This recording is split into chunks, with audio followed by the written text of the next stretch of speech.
Assalamualaikum warahmatullahi wabarakatuh. Perkenalkan, nama saya Rajak Andika Sulaiman, NIM 127. Pada kali ini saya akan menjelaskan tentang sejarah hukum ketenagakerjaan yang ada di Indonesia.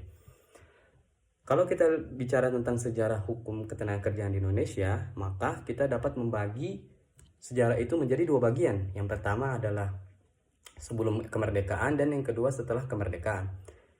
Yang pertama saya akan menjelaskan tentang sebelum kemerdekaan. Jadi sebelum kemerdekaan itu Indonesia masih dikuasai oleh Hindia Belanda, sehingga hukum-hukum yang diterapkan pun adalah hukum-hukum yang dilahirkan oleh pemerintahan Hindia Belanda pada saat itu.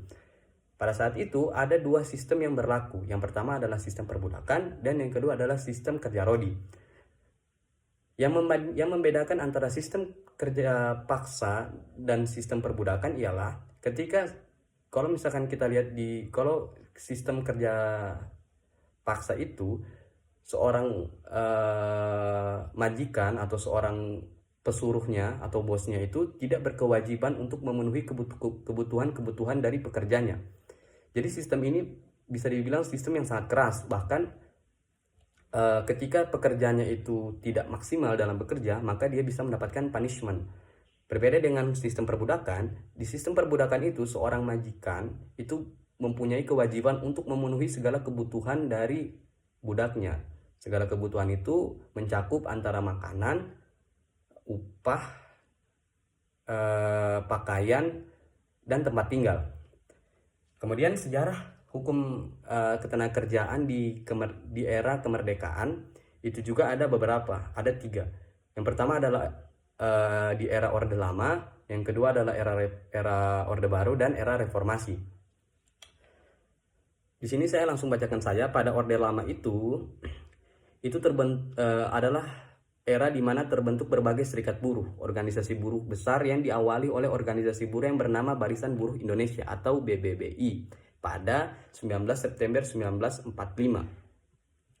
Kemudian dilanjutkan dengan beberapa organisasi, dan organisasi yang sangat besar adalah Sentral Organisasi Buruh Seluruh Indonesia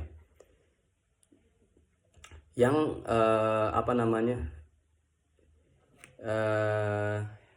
yang eksistensi mereka mendapatkan perhatian serius oleh pemerintahan Soekarno dan Hatta. Melalui perjuangan SOPSI lahir berbagai instrumen hukum perburuhan yang menjamin atas hak-hak mereka seperti hak kebebasan berserikat dan berpendapat, hak atas upeti yang layak, hak cuti kaum perempuan, hak kecelakaan kerja, hak istirahat dan jam kerja, hak tidak di PHK sewenang-wenang dan lainnya. Kemudian saya langsung lanjut kepada era Orde Baru. Jadi pada Orde Lama itu sebagian organisasi buruh itu dianggap sudah merana-rana ke politik. Distigmakan rezim Orde Baru sebagaimana organisasi yang menjadi basis gerakan komunisme di Indonesia. Karena itu, buruh dan organisasi harus diawasi, dirombak, dan diganti dengan organisasi baru. Di awal Orde Baru dibentuklah Majelis Permusyawaratan Buruh Indonesia atau MBPI yang menyatukan seluruh organisasi buruh di Indonesia. Jadi karena pada zaman Orde Baru itu seluruh organisasi itu harus diawasi oleh pemerintah. Dan karena banyaknya organisasi buruh, sehingga dibuatlah yang saya sebutkan tadi MBPI.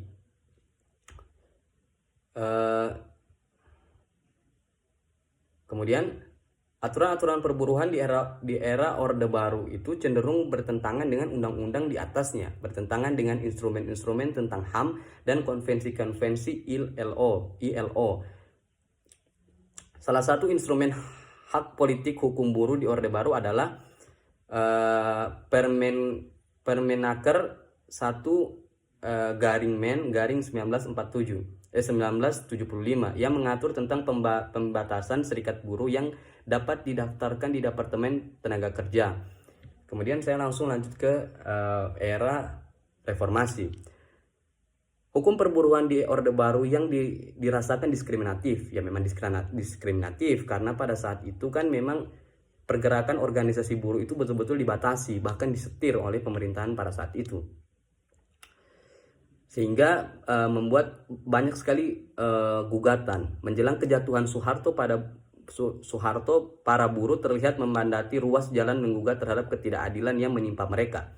Dalam kondisi terjepit krisis finansial yang parah, pemerintah Orde Baru akhirnya menyiapkan aturan baru, yaitu Undang-Undang Nomor 25 Tahun 1997 tentang Ketenagakerjaan sebagai pengganti seluruh kompilasi aturan buruh. Namun, kaum buruh kembali menolak materi pengaturan undang-undang itu, karena organisasi buruh memastikan bahwa aturan baru itu tidak diciptakan karena tuntunan kaum buruh, tetapi lebih dilatar belakangi oleh syarat dan tekanan lembaga keuangan internasional untuk menjaga stabilisasi pasar dan rekayasa ideologis neoliberal dalam berbagai undang-undang Indonesia. Jadi memang dalam perjalanan hukum ketenagakerjaan sangat hukum ketenagakerjaan itu betul-betul jatuh ketika di Orde Baru karena penuh dengan tekanan dan lain sebagainya. Kalau kita bicara tentang undang-undang terkait dengan ketenagakerjaan, itu yang pertama adalah Undang-Undang Nomor 24 Tahun 2011 tentang Badan Penyelenggaraan Jaminan Sosial, Undang-Undang Nomor 2 Tahun 2005 tentang penetapan peraturan pemerintahan pengganti Undang-Undang Nomor 1 Tahun 2005 tentang penangguhan mulai berlakunya Undang-Undang Nomor 2 Tahun 2004 tentang penyelesaian perselisihan hubungan industrial menjadi undang-undang. Kemudian yang ketiga adalah Undang-Undang Nomor 39 Tahun 2004 tentang penetapan dan perlindungan tenaga kerja Indonesia di luar negeri. Yang keempat adalah Undang-Undang Nomor 2 Tahun 2004 tentang penyelesaian perselisihan hubungan industrial. Yang kelima adalah Undang-Undang Nomor 13 Tahun 2003 tentang ketenagakerjaan dan Undang-Undang Nomor 21 Tahun 2000 tentang serikat pekerja atau serikat buruh. Yang ketujuh adalah Undang-Undang Nomor 3 Tahun 1992 tentang Jaminan Sosial Tenaga Kerja. Dan yang terakhir adalah Undang-Undang Nomor 1 Tahun 1970 tentang Keselamatan Kerja. Kalau misalnya kita lihat di PP juga ada sangat banyak sekali. Di PP itu ada sekitar 19 dan tidak mungkin saya sebutkan karena waktu tidak cukup. Sekian dari saya. Terima kasih. Assalamualaikum warahmatullahi wabarakatuh.